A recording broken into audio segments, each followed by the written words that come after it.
প্রিয় ছাত্রছাত্রীরা, maths of ট্রিক্সে তোমাদের জানাই স্বাগত।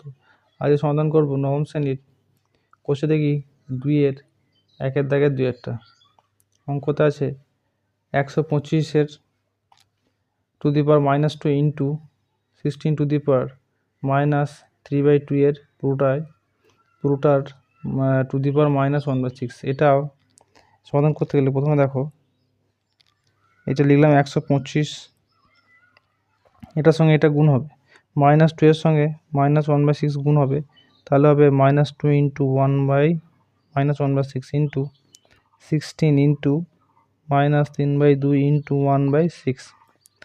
এবার এটা গুণ হবে, মাইনাস মাইনাসে প্লাস হবে, 2 আর 3 কাটাকাটি, 2 3 6 কাটাকাটি হবে, 2 3 দুগুণে 6 কাটাকাটি হবে। তাহলে এটা কি লিখতে পারি, 125 মাইনাসে মাইনাসে প্লাস, উপরে 1 নিচে 3 ইন্টু 16 16 মাইনাসে মাইনাসে প্লাস 1/2 টু 4।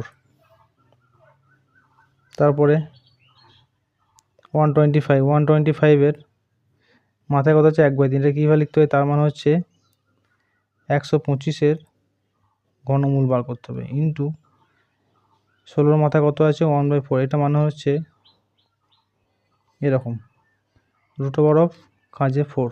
তা আমরা 125কে কীভাবে ভাগ করতে পারি, 5 ইন্টু 5 ইন্টু 5 এভাবে লিখতে পারি। আর 16কে ভাগ করতে পারি 2 ইন্টু 2 ইন্টু 2 ইন্টু 2।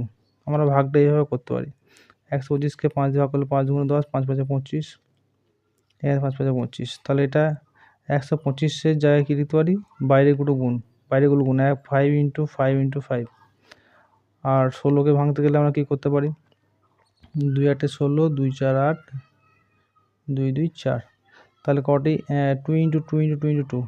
তাহলে 16-এর বাইরে 16 সমান কী লিখতে পারি, 2 ইন্টু 2 ইন্টু 2 ইন্টু 2, 4টে 2 গুণ। তাহলে এখান থেকে আমার এখানে যেহেতু 3 আছে, তাহলে এখান থেকে 3টে থেকে একটা আমরা কমন নেব, 3 থেকে একটা বার করব, ইন্টু এখানে 4 আছে, তাহলে 4টে 2 থেকে একটা 2 বেরোবে, তাহলে 5 দুগুণে 10, এর সঙ্গে 2 গুণ করলে 10।